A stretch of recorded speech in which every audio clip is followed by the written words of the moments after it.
वालेकुम। आप में से बहुत कम लोग इस बात को जानते हैं कि दुनिया की सबसे बड़ी कंपनीज को सबसे पहले बात करते हैं कि चैट जीपीटी 5 आखिर है क्या। चैट जीपीटी 5 एक जदीद जबान समझने वाला मॉडल है जिसे ओपन एआई ने तैयार किया है। ये एक ऐसा एआई है जो मुख्तलिफ जबानों में हमारी सवाल को समझ सकता है, इनका जवाब दे सकता है और हमारी बातों को इंसानी अंदाज में समझकर रद्द अमल दे सकता है। चैट जीपीटी के पिछले वर्जन जैसे कि 3-4 में सबसे पहले तब्दीलियां आ चुकी हैं, लेकिन चैट जीपीटी 5 मजीद बेहतरीन तब्दीलियों के साथ आया है। इसमें ज्यादा मालूमात, बेहतर समझबूझ और फिक्री अंदाज में बातचीत करने की सलाहियत शामिल है। चलिए अब हम बात करते हैं कि चैट जीपीटी 5 की अहम खसूसियात क्या है। ज्यादा कुदरती मुकालमा, यह मॉडल बहुत फिक्री और इंसानी अंदाज में बातचीत करता है। आपको ऐसा लगेगा कि आप किसी इंसान से बात कर रहे हैं। नंबर 2, ज्यादा मौजूआत और मालूमात। चैट जीपीटी 5 में पहले से ज्यादा मौजूआत पर बात करने की सलाहियत है और ये ज्यादा जामे मालूमात फराहम कर सकता है। नंबर 3, मल्टीटास्किंग की काबिलियत, एक साथ कई सवालों का जवाब देने की सलाहियत इसमें मौजूद है। ये खसूसियात इससे दीगर चैट जीपीटी बोर्ड से मुमताज बनाती है।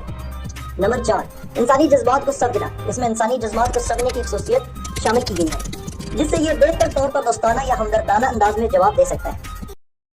मैग्निफिसेंट 7 कहा जाता है और ये कंपनीज हैं alphabet, Amazon, Meta, Apple, Microsoft, Nvidia और टेस्ला। ये सिर्फ बड़ी कंपनियां नहीं बल्कि स्टॉक मार्केट के किंग भी हैं। जब इन कंपनियों के शेयर हिलते हैं तो पूरी मार्केट हिल जाती है और 2 दिन पहले भी कुछ ऐसा ही हुआ। स्टॉक मार्केट एक ही दिन में पूरी लाल हो गई। लोगों के थोड़े से नहीं बल्कि $1 ट्रिलियन मट्टी में मिलकर खाक हो गए और ये सब कुछ सिर्फ एक नए एआई मॉडल की वजह से हुआ। DeepSeek open AI chat GPT के मुकाबले में चाइना का एक नया एआई मॉडल है जिसने मार्केट में आते ही धूम मचा दी है। ये एआई मॉडल सिर्फ पावरफुल नहीं बल्कि कॉस्ट इफेक्टिव भी है। वो इस तरह कि चैट जीपीटी को जहां पर सालाना $5 बिलियन लगते हैं उसे मेंटेन करने में, उसे रन करने में, वहीं पर डीपसीक सिर्फ और सिर्फ $6 मिलियन में तैयार किया गया है। चाइना ने अपने नए मॉडल डीपसीक को कम एडवांस चिप्स पर ट्रेन किया है, लेकिन इसके बावजूद इसका जो रिजल्ट है वो बाकियों की निस्बत बहुत जबरदस्त आ रहा है। और यही बात सुनकर सिर्फ आम लोग नहीं बल्कि मार्केट के बड़े-बड़े इन्वेस्टर्स शॉक में हैं। और इस डीपसीक के आने की वजह से मार्केट में सबसे ज्यादा जिसे नुकसान उठाना पड़ा वो है एनवीडिया। सिर्फ एक दिन के अंदर एनवीडिया के शेयर्स मार्केट के अंदर 70% गिर गए और कंपनी की मार्केट वैल्यू कुछ थोड़ी सी नहीं $600 बिलियन तक कम हो गई। आप सोच भी सकते हैं कि $600 बिलियन के अंदर कितने जीरो होते हैं। ये यूएस स्टॉक मार्केट की तारीख का अब तक का सबसे बड़ा डाउनफॉल आया है। एनवीडिया को तो $600 बिलियन का नुकसान हुआ, बाकी कंपनीज भी बच नहीं पाई, जिनमें अल्फाबेट को $100 बिलियन का लॉस हुआ, माइक्रोसॉफ्ट ने $7 बिलियन खो दिए। और इसका इफेक्ट सिर्फ इन कंपनीज पर नहीं हुआ बल्कि दुनिया के अमीर लोग भी इसके दायरे में आ गए। जैसन होंग जो एनवीडिया का सीईओ है, उसकी पर्सनल नेटवर्थ भी $20 बिलियन तक गिर गई। लेकिन यहाँ पे ट्विस्ट ये है कि इस बंदे ने डीपसीक को बुरा भला कहने के बजाय इसकी तारीफ की है। उसका कहना है कि ये एआई की तारीख में एक एक्सीलेंट अचीवमेंट है। और दूसरी तरफ ओपन एआई का सीईओ उसने भी इसकी तारीफ कर डाली, लेकिन साथ साथ ये भी कह दिया कि ओपन एआई इसके मुकाबले में इससे बेटर मॉडल लेके आएगा। इस पॉइंट पे देखने वाली बात ये होगी कि क्या ओपन एआई अपने इस कंप्यूटर को फेस कर पाएगा।